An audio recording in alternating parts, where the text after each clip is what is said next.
Bună seara, bun găsit, sunt Grațian Moldovan. Actuală regională începe acum. Două subiecte avem pentru astăzi. În prima parte vorbim despre plastic, cum îl utilizăm și de asemenea trebuie să spunem cum îl reciclăm. E foarte important acest subiect. Iar în partea a doua vom avea un interviu cu ambasadoarea Franței în România. Așadar, mergem la Raluca Mateiu, responsabil de cultură și comunicare la Institutul Francez din Cluj. Bună seara, mulțumesc că sunteți cu noi.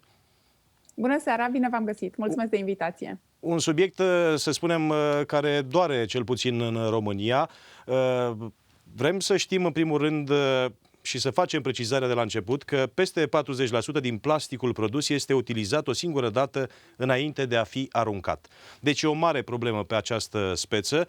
Cum limităm consumul de plastic și cum să obișnuim populația, pe de-o parte, dar și autoritățile să facă mai multe demersuri în acest sens, să limiteze consumul de plastic?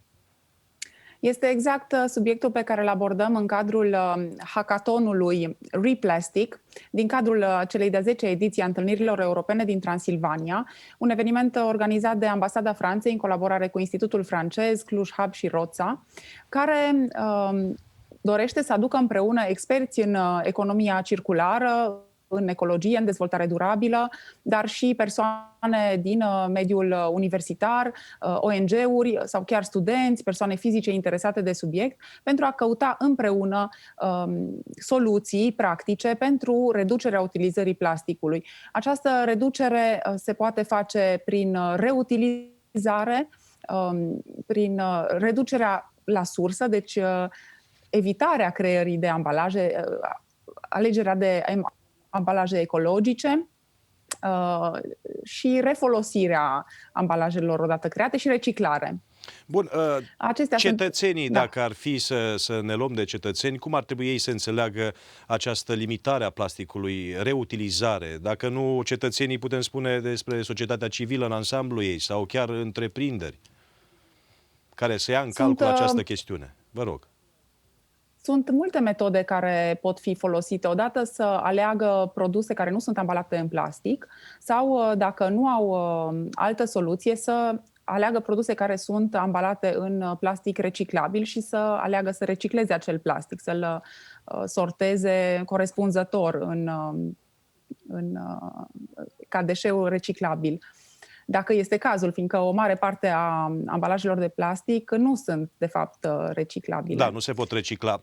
Se poate vorbi în România, sau haideți să vorbim mai specific în Cluj, despre o tranziție către o economie circulară? Da, încercăm încet și cu pași mărunți să ajungem la o economie circulară. Este de altfel obiectivul pe care ni l-am impus împreună cu Uniunea Europeană de a reduce producția de plastic și care este o parte a economiei circulare. Fiindcă la scară europeană fiecare cetățean produce aproape 500 de kilograme de deșeuri pe an. Enorm, enorm. Da, aproximativ 45% din aceste deșeuri sunt reciclate, dar această cifră variază între statele membre, ceea ce arată necesitatea de a sprijini discuțiile și schimburile pentru a converge la aceleași standarde. Acest eveniment pe care îl organizăm, care e organizat în colaborare Franța-România, se dorește a fi și un schimb de bune practici, un schimb de experiențe și punerea împreună a ideilor din cele două țări pentru a găsi împreună soluții. Ajungem la subiectul acesta, România, Franța și schimbul de bune practici pe acest domeniu. Am văzut adineauri și colegii ne ajută cu niște imagini. Vedem lumea care aruncă sticle în apă, sigur, vedem în copaci și așa mai departe, ceea ce înseamnă un mediu care suferă din acest punct de vedere. Cum putem să-i determinăm pe oameni să înțeleagă și să respecte anumite reguli? În primul rând, prin politici publice care merg în această direcție. Fie că e vorba de o încurajare a reutilizării ambalajelor sau a reciclării lor, de exemplu, impunerea unei taxe pe ambalaj sau sunt diverse metode care să încurajeze oamenii să recicleze, fie metode care să-i descurajeze, deci să-i descurajeze să folosească plasticul. Vorbiți de soluții pecuniare, probabil. Sigur, odată amenzi, bineînțeles, pentru cei care poluează, dar și soluții pentru, adică o taxă mai mare pentru cei care decid sau să utilizeze mai mult plastic decât e nevoie. De exemplu, ambalaje care nu sunt reciclabile, nu sunt returnabile. Cum este în Franța, cum este în România și cum este la Cluj din acest punct de vedere? Vedem că doamna ambasadoare a venit în Cluj și pe această speță pentru a avea o relație foarte bună cu autoritățile locale de aici. Cum vedeți situațiile din aceste două țări? Dar să pomenim și de Cluj, pentru că e important acest lucru, dacă stăm bine la acest capitol. În Franța, discuțiile despre economia circulară există de aproximativ 20 de ani. În România, acest subiect este mai recent, dar cred că cu atât mai bine vom putea profita de experiența Franței și altor state pentru a nu trece prin întreg procesul de reducere a deșeurilor, ci a merge direct la soluțiile care au fost găsite deja ca fiind eficiente. Deci, din acest punct de vedere, cred că astfel de evenimente și întâlniri sunt foarte benefice. Cât de mult ajută faptul că doamna ambasadoare a venit la Cluj să discute pe acest subiect? Nu doar acest subiect va fi discutat, pentru că în partea a doua i-am anunțat pe telespectatorii noștri, vom avea un interviu cu ambasadoarea Franței în România, la întâlnirile pe care le-a avut în Cluj cu diferite personalități și autorități, așadar s-au discutat foarte multe. Un aspect este și acesta al reciclării plasticului. Cum vedeți dumneavoastră situația în Cluj? E foarte important acest lucru și insist. Nu cunosc foarte bine situația în Cluj, fiindcă nu sunt un expert în acest domeniu, dar vor fi prezenți atât reprezentanții autorităților locale din Cluj, ai primăriei municipiului Cluj-Napoca la eveniment, care ne vor putea da detalii despre toate eforturile pe care le fac pentru încurajarea reciclării. Știu că s-au creat foarte multe puncte de reciclare, inclusiv puncte subterane, de colectare selectivă, de colectare selectivă a deșeurilor. Dar sunt sigură că sunt și alte inițiative pe care municipalitatea le are în această direcție, fiindcă vedem cu toții că poluarea, în special cu plastic, este o problemă. Este doar un schimb de experiență sau putem vorbi și de fonduri care vin din Franța către România și în special către Cluj pentru această chestiune? Ce părere aveți? Există fonduri europene pentru acest domeniu. Evenimentul nostru nu va finanța realizarea proiectelor. Există, în schimb, un concurs organizat de Ambasada Franței care poate finanța ulterior desfășurarea, adică dezvoltarea de proiecte. Evenimentul nostru este mai mult un concurs de idei, în cadrul căruia se dezvoltă aceste proiecte în echipe.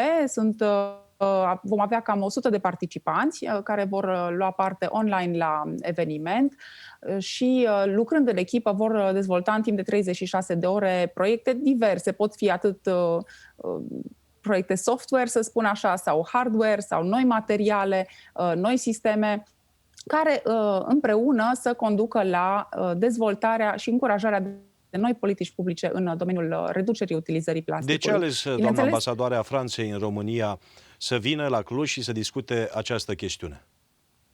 De unde a pornit această idee? Vă rog. Este o prioritate a Uniunii Europene și o prioritate a Ambasadei Franței legată de dezvoltarea durabilă. Doamna ambasadoare nu doar că a vorbit despre acest subiect în vizita sa la Cluj, dar va și deschide evenimentul nostru în data de 26 martie de la ora 14. Puteți urmări deschiderea acestui eveniment live pe pagina de Facebook Rencontre Européenne de Transylvanie sau pagina Institutului Francez din Cluj. Și vom avea invitație peste 20 de experți în domeniul ecologiei, economiei circulare, dezvoltării durabile, care vă vor prezenta puțin situația din Cluj, din Europa, din Franța și din România. Foarte interesant și vom urmări cu siguranță și cei de acasă, dacă au posibilitatea să o facă, ar fi foarte bine. Cu siguranță se vor discuta lucruri foarte interesante acolo între autoritățile locale și doamna ambasadoare a Franței, care va veni sigur și cu soluții pentru România din acest punct de vedere. O concluzie, dacă ar fi, la discuția noastră? Vă invităm să vă implicați în aceste evenimente. De altfel, înscrierile sunt încă deschise până în 23 martie inclusiv. Participarea este absolut gratuită și sper, dacă vă interesează acest subiect, să fiți alături de noi și să reușim împreună să ajungem la o lume fără plastic, fără deșeuri. Mulțumesc foarte mult! Raluca Mateiu, responsabil cultură și comunicare la Institutul Francez din Cluj, și cum vă anunțam, continuăm oarecum subiectul pentru că va fi un interviu în exclusivitate la TVR Cluj cu doamna ambasadoare a Franței în România. Vă invit să-l urmăriți cu bine.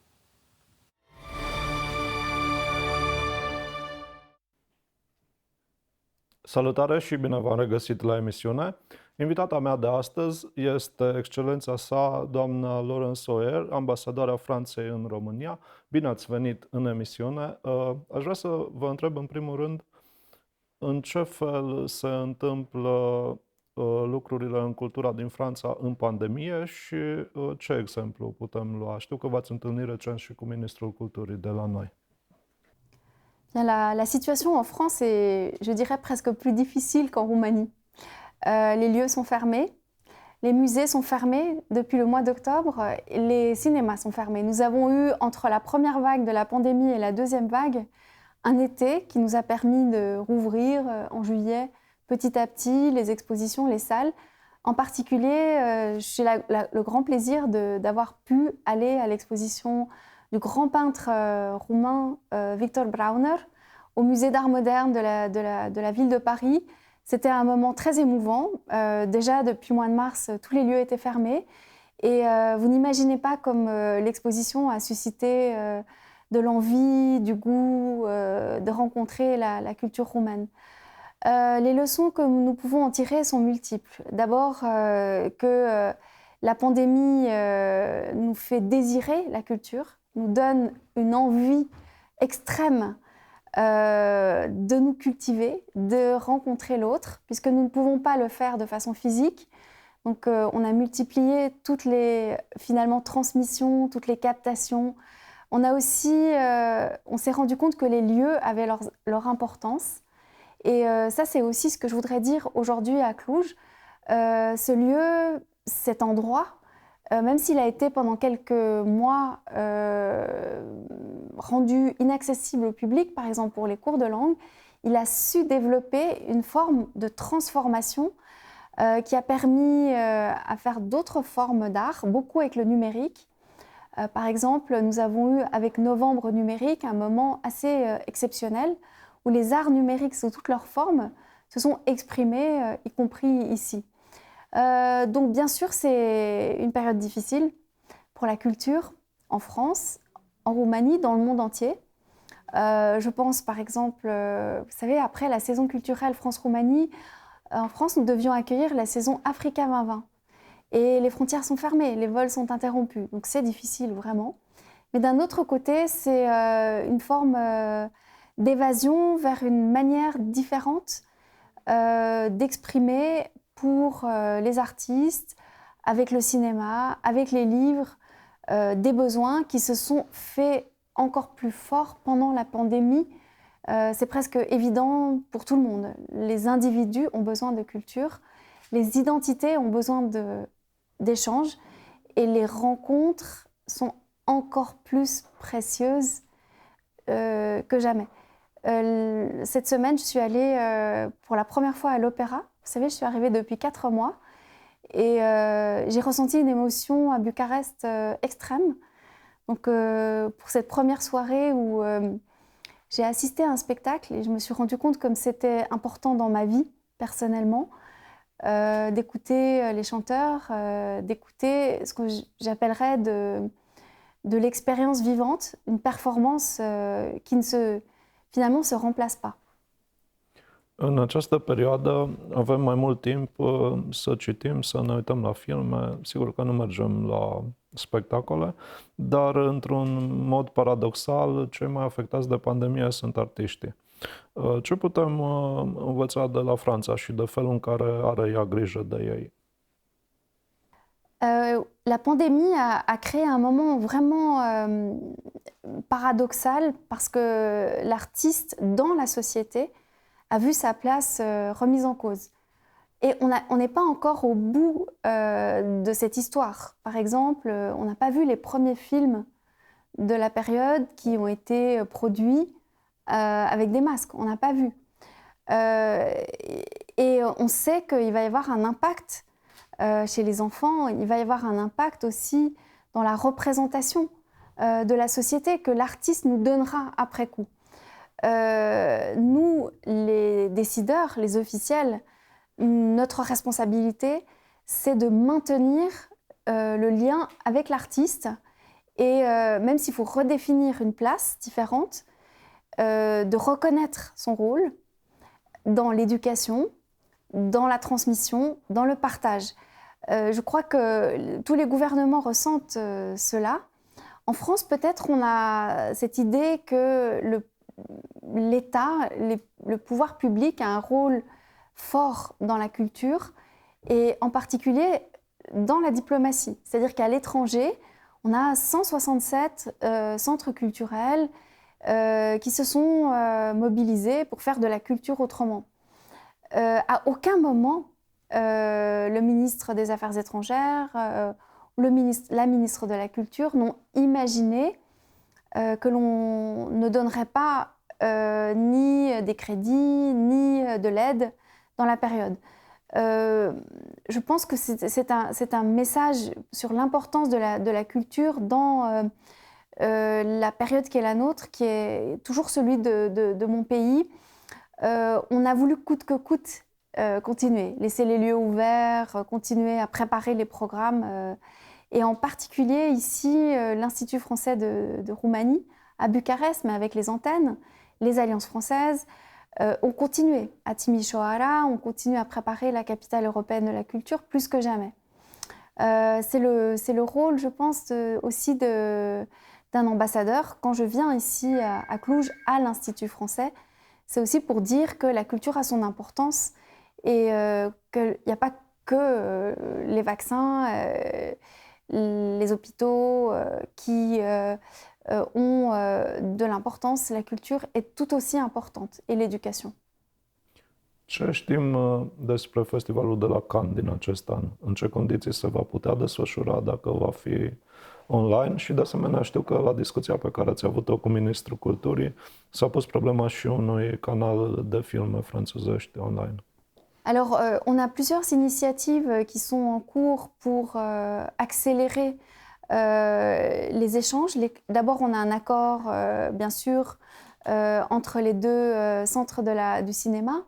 C'est plutôt un accord de coproduction qui a conduit à beaucoup d'incroyables films. Je pense au film, évidemment, de Cristian Mungiu, qui nous a permis d'avoir finalement des prix à Cannes et que le monde entier connaisse le cinéma roumain. Il n'est pas le seul, hein. Il y a énormément de connaissances du cinéma roumain en France grâce au Festival de Cannes et au prix. Et ce rôle-là, nous voulons le maintenir. C'est-à-dire que nous voulons maintenir, si possible, une année 2021 avec un festival. L'année dernière, nous avons annulé le festival, mais pas le marché du film. Le marché du film online s'est aussi restructuré.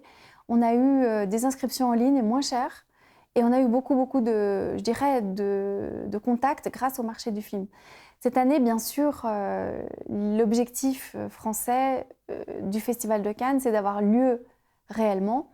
Mais on ne sait pas, la pandémie, dans quelles conditions est-ce qu'on aura une édition complète ou une édition seulement avec le marché? C'est encore à voir. C'est pour cela aussi que nous avons beaucoup poussé au sous-titrage des films. D'abord parce que c'est important de voir des films en version originale. Vous savez, tous les Roumains comprennent le français. Et il serait dommage de ne pas diffuser notre langue à travers des films français sous-titrés. Et puis aussi parce qu'on a une plateforme qui a été lancée par TV5 Monde Plus avec des films, c'est une plateforme en ligne. Et l'idée, c'est de commencer à mettre des sous-titres en roumain sur beaucoup plus de productions francophones. J'ai parlé de ça parce que nous préparons avec l'ensemble du gouvernement roumain le mois de la francophonie. La Roumanie est un membre très important en Europe en particulier. Et nous avons évidemment besoin de pouvoir avoir plus d'événements Et le film et le cinéma, c'est toujours un moment très, très important et une activité aussi importante de l'Institut français. O să vă rog să ne spuneți un pic despre vizita dumneavoastră la Cluj. Știu că ați avut o serie de întâlniri instituționale destul de importante. De asemenea, avem aici o comunitate foarte mare de studenți francezi. Care au fost punctele principale ale vizitei dumneavoastră? Alors, l'objet principal de ma visite à Cluj, c'est je voulais rencontrer les autorités. Rencontrer le maire de Cluj qui, depuis tant d'années, je dirais, ça va faire 20 ans dans très peu de temps. C'est un maire qui a beaucoup investi dans la culture et dans le lien entre la culture et l'innovation, les industries culturelles et créatives. Donc je voulais absolument avoir cette discussion parce que c'est finalement une plateforme, Cluj, d'innovation culturelle, que ce soit dans le domaine artistique, puisque traditionnellement, les artistes de Cluj, les peintres, mais aussi les sculpteurs, tout le monde est connu dans toute l'Europe parce que c'était une plateforme importante, la Transylvanie, mais aussi parce que depuis 10 ans, il y a tout cet écosystème des nouvelles technologies, des jeunes et des entreprises. Et vous avez raison, il y a aussi les étudiants. Et donc les étudiants aujourd'hui sont beaucoup des étudiants en médecine, mais ce sont des étudiants de plus en plus qui viennent du monde entier et qui peuvent ici finalement représenter et animer une communauté intelligente qui s'intéresse à la culture. Je voulais aussi pouvoir rencontrer et voir les lieux, inaugurer la nouvelle médiathèque de l'Institut, qui est un lieu extrêmement convivial. Nous sommes ici dans un lieu où on ne voudrait jamais repartir, un lieu de rencontre, de débat, d'innovation, d'ateliers. J'ai inauguré aussi cette exposition avec une artiste qui travaille avec Integraphie. C'est une exposition que je recommande à tout le monde, très intelligente, très fine, interactive. Et je suis aussi allée visiter le Cluj Hub, parce que c'est vrai qu'à Bucarest, ce type de lieu, je n'ai pas pu encore en visiter. Et je suis intéressée à voir comment les jeunes lancent des projets évidemment en travail partagé. Comment est-ce qu'on peut inventer finalement la société de demain qui sera très liée au numérique. C'est un très grand enjeu aussi européen de créer ces capitales régionales qui savent en fait dialoguer avec d'autres capitales régionales et qui ont des moyens de communication très digitaux, très simples à travers la jeunesse et les étudiants. Demain, j'irai visiter les universités. Vous savez, il y a 11 universités, donc je sais que je ne vais pas pouvoir toutes les visiter. Mais évidemment, je reviendrai à Cluj. Cette implantation m'intéresse beaucoup. Et je suis au début de mon séjour, donc je me réjouis de découvrir Cluj Tronic, découvrir évidemment le TIFF. On a les rencontres de Transylvanie qui vont se dérouler aussi ici.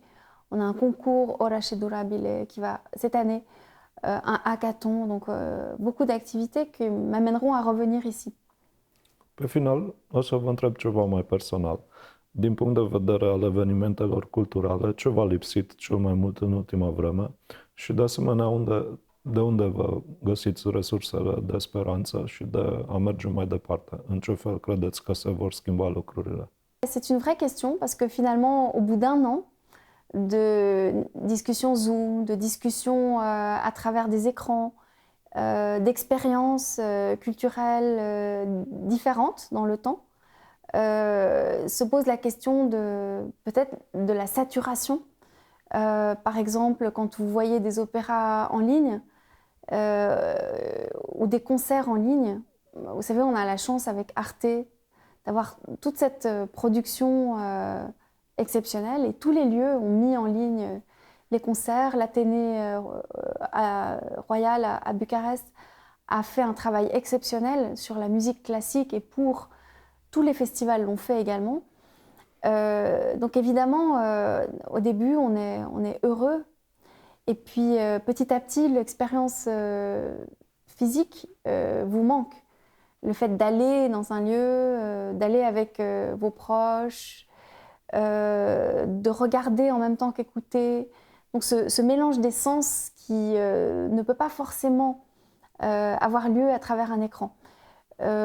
Aujourd'hui, j'espère vraiment qu'on pourra avoir avec l'été à nouveau ce que j'ai vécu le jour de mon arrivée. Donc, je suis arrivée le 2 octobre et le 3 octobre, j'ai pu aller à l'Institut français à Bucarest. Et là, il y avait le cinéma en plein air. Donc j'ai hâte. J'ai hâte de pouvoir à nouveau finalement découvrir le pays à travers des pratiques culturelles et de faire ces rencontres à travers finalement ce que la culture française peut offrir en Roumanie à travers ce type d'expérience. Je sais que nous sommes encore au mois de février, donc il va falloir attendre un peu. Mulțumesc frumos atunci. Mulțumesc. Merci beaucoup.